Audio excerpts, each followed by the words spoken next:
और मैं उसकी गोद में सर रखकर लेट गया। वो मेरे माथे पर हाथ रखकर मेरा बुखार चेक कर रही।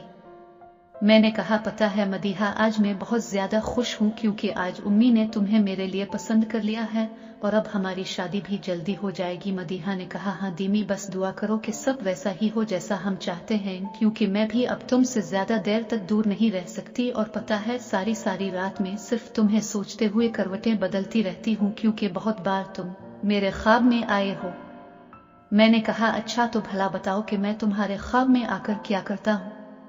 मदीहा ने मेरा माथा चूमते हुए कहा, तुम वो सब करते हो जो तुम करते हुए रुक गए थे। ये कहते हुए मदीहा अपनी नाक को मेरी नाक पर धीरे धीरे से रगड़ रही थी और मैं अपनी आंखें बंद किए हुए इसकी सानों की खुशबू को लंबे लंबे सांसों की मदद से सूंघ रहा था। फिर मैंने आंखें बंद रखते हुए ही मदीहा से कहा, और क्या क्या करता हूँ मैं ख्वाब में आकर।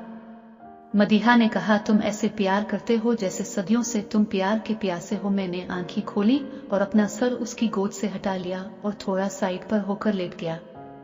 ये देखते ही मदीहा ने कहा, क्या हुआ मेरी जान।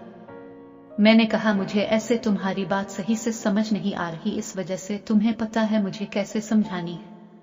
मदीहा ने जब देखा कि मैंने इसके लिए साइड पर जगह छोड़ी है तो वो मेरे साथ मेरी तरफ मुड़ करके मेरे बाजू पर सर रखकर लेट गई और अपना चांद सा चेहरा मेरे चेहरे के करीब लाकर बोली, जब तुम मेरे ख्वाब में आते हो तो वही गाना गुनगुनाते हुए आते हो जो तुम रोज लगाकर सुनते हो। लबों को लबों पे सजाओ, इसके बाद तो मुझे अपनी बाहों में जकड़े हुए बोलते हो, क्या हो तो मुझे अब बताओ। और ये कहते हुए तुम अपने दांतों से मेरी गर्दन के करीब मेरे कांधों को अपने मुंह में दबा लेते हो और मुझे ऐसा लगता है जैसे किसी भेड़िए ने मुझे अपने दांतों जकड़ लिया है और मैं पूरी तरह से मदहोश होने लगती हूँ और तुम्हारे जिस्म की खुशबू से मेरे पूरे जिस्म में एक आग सी जलने लग जाती है और मेरा दिल करता है मैं खुद को इस उग में राख कर दूं। इसके बाद में भी तुम प्यार करती हूँ और सोचती हूँ काश ये भेड़िया सारी उम्र मुझसे ऐसे ही प्यार करता रहे और अगर मुझे मौत भी आए तो इसी भेड़े की बाहों में ही आए। और मेरी जान, मेरा यकीन करो, जब भी तुम ख्वाब में आकर जाते हो इसके बाद सारी रात मुझे नींद नहीं आती। मैं बस यही सोचती रहती हूँ कि जल्दी से मुझे दोबारा नींद आ जाए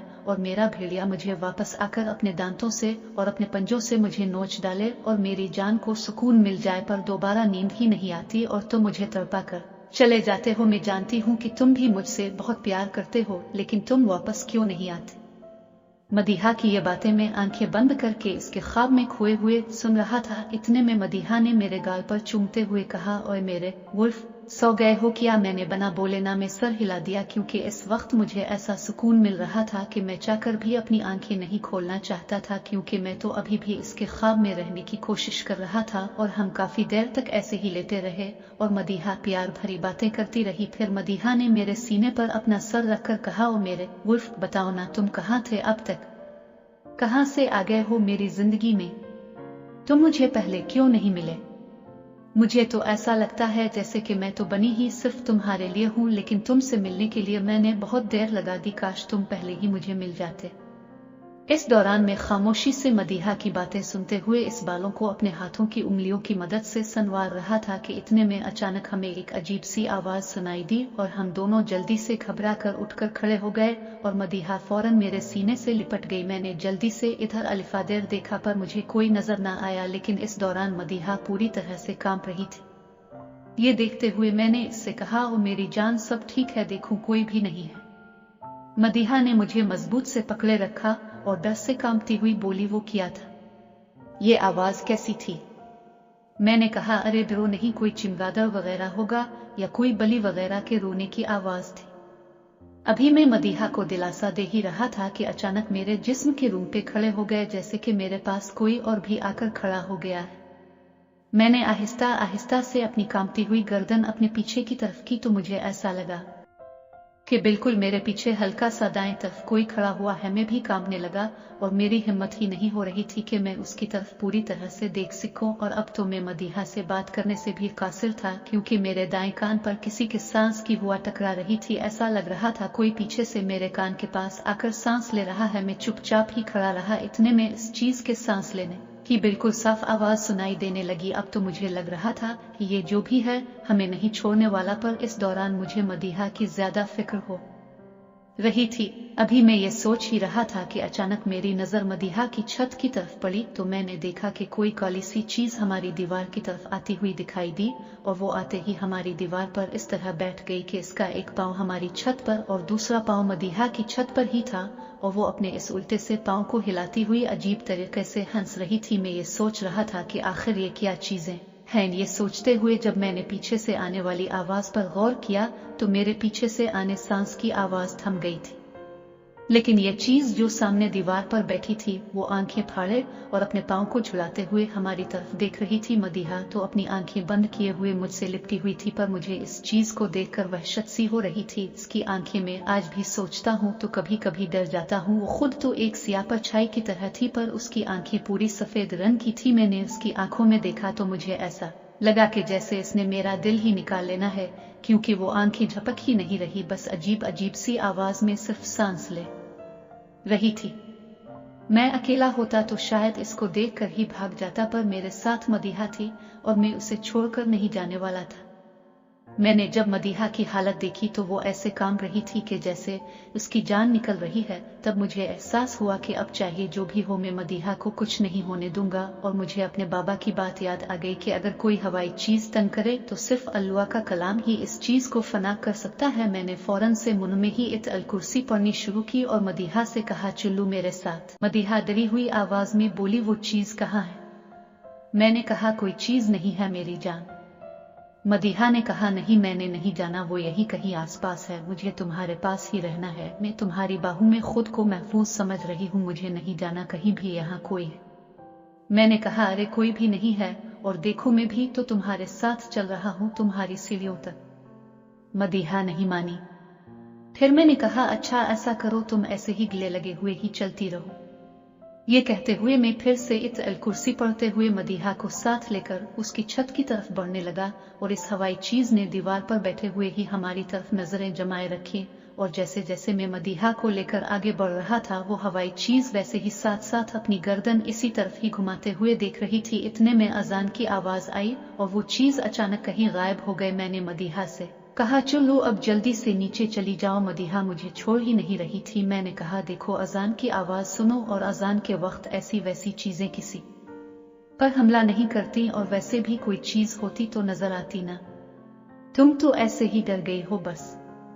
मदीहा ने आहिस्ता आहिस्ता से अपना चेहरा मेरे सीने से हटाते हुए आराम से इधर अलिफा देर देखा और मेरे गाल पर हाथ फेरते हुए बोली, वो क्या चीज थी? मैंने कहा, कोई चीज नहीं थी, अब तुम जल्दी जाओ और मुझे भी नीचे जाना है। उम्मी और भाई उठ गए तो वो मुझे छत से उतरता हुआ देख लेंगे और फिर कहेंगे मैं सर्दी में इतनी रात गए छत पर क्या लेने गया था। यह सुनकर मदीहा ने एक बार फिर से मुझे गले लगाया और कहा, ओ मेरे वुल्फ, कहीं मुझे भूल तो नहीं जाओगे, क्योंकि अब मैं 3 दिन के लिए तुमसे दूर जाने लगी हूँ।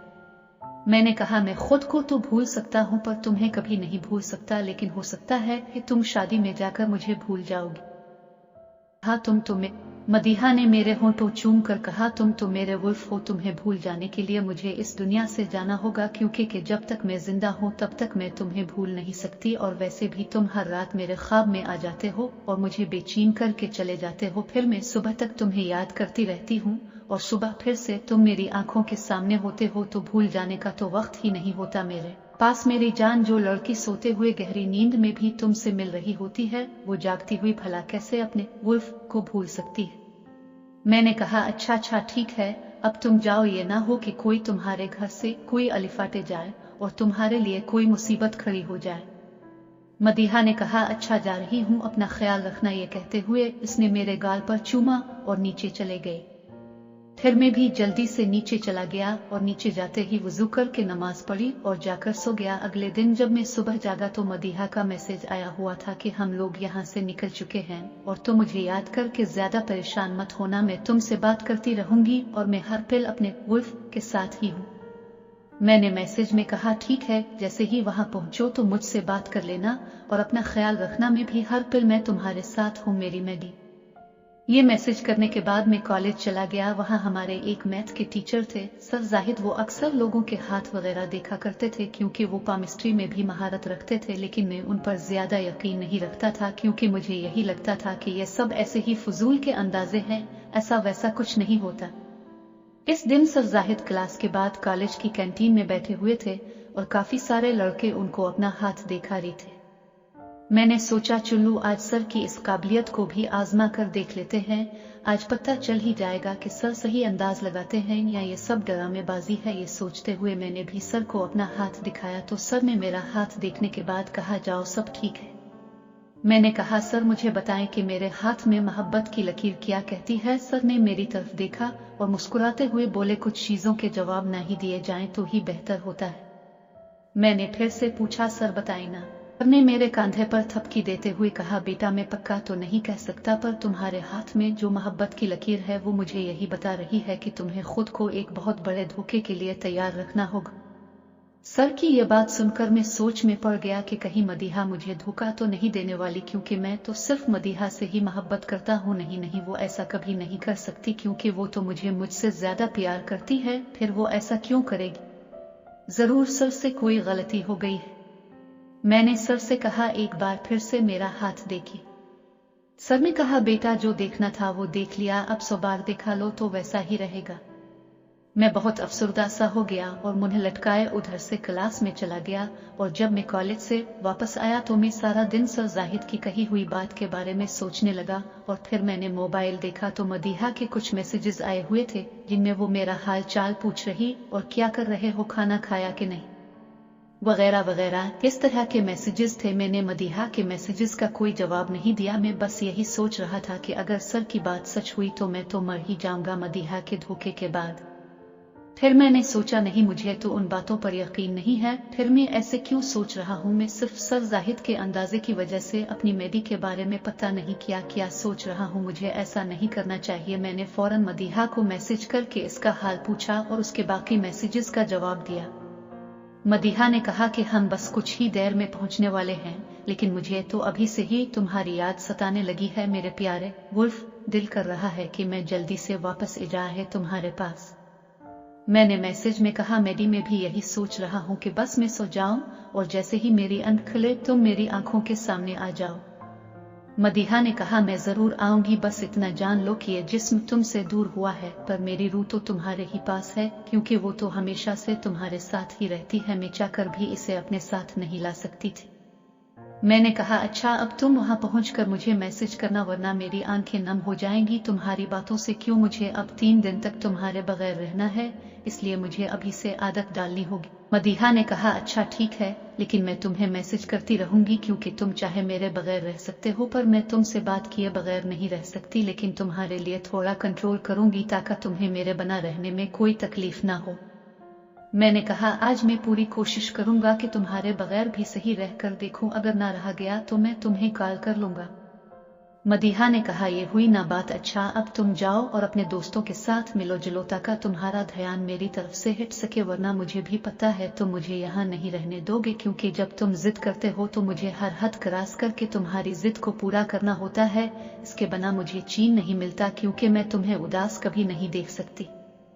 मैंने मैसेज में कहा, अच्छा ठीक है, अब मैं जाता हूँ, आई लव यू मेडी। ये मैसेज में मदीहा को भेजा और मोबाइल घर में ही छोड़कर दोस्तों के पास चला गया। दोस्तों ने कहा, क्या बात है, आज तो दीमी रंगबाज खुद ही आ गया है। इतने में एक दोस्त नबील बोला, यार दीमी एक बात तो बता। मैंने कहा, हाँ पूछ। नबील ने कहा, ये तुम्हारे साथ वाले घर में जो हमसाए आए हुए हैं, ये कहाँ के रहने वाले हैं? नबील की ये बात सुनकर मैं थोड़ा सा चौंक। फिर मैंने नबील से कहा, क्यों, क्या हुआ है और तू उनके बारे में क्यों पूछ रहा है? नबील ने कहा, यार इस घर में एक कमाल की फुलझड़ी आई हुई है, मैंने तो आज सुबह ही इसको देखा था। यकीन मान, मैंने आज तक ऐसी हुसैन लड़की कभी नहीं देखी। नबील की इतनी बात सुनकर ही मैंने इसके मुंह पर एक जोरदार मुक्का मारा, जिससे इसके मुंह से खून बहने लगा और मेरे बाकी दोस्तों ने जल्दी से मुझे पकड़कर इससे दूर कर दिया। और वो मुझे कहने लगे, ओए ये तो क्या कर रहा है, तूने नबील को क्यों मारा है? मैंने कहा, इसको बोल दोबारा इस लड़की के बारे में कोई भी बात की तो मैं भूल जाऊंगा, ये मेरा दोस्त है।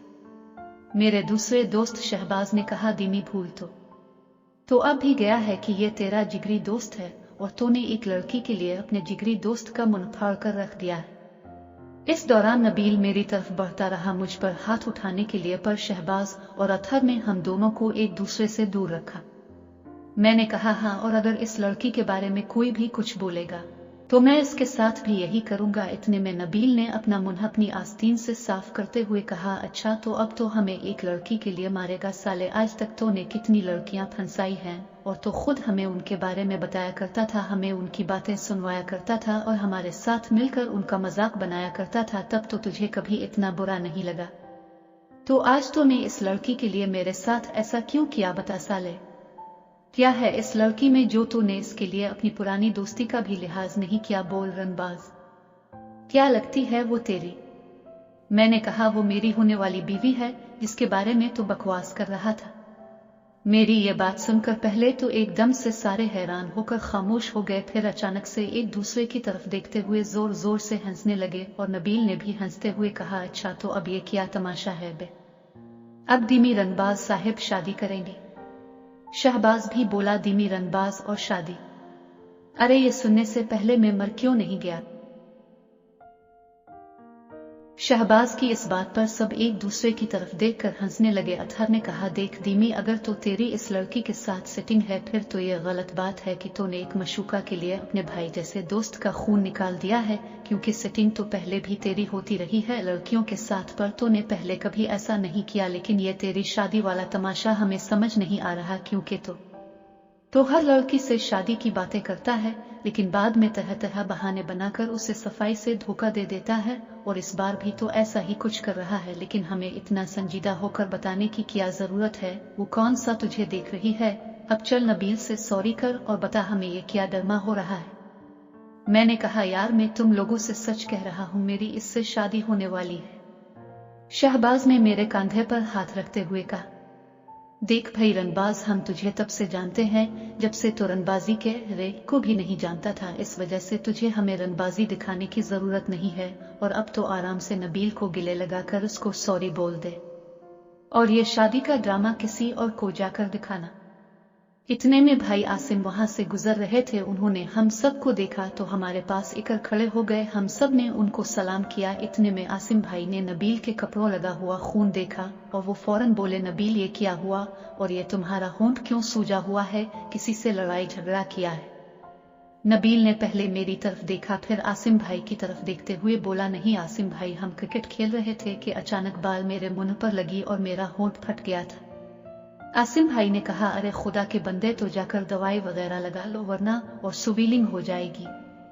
नबील ने कहा, जी जी आसिम भाई, हम बस जाने ही वाले हैं। मैंने फौरन आसिम भाई की तरफ देखते हुए कहा, आसिम भाई आप एक बात क्लियर कर देंगे मेरे दोस्तों के सामने?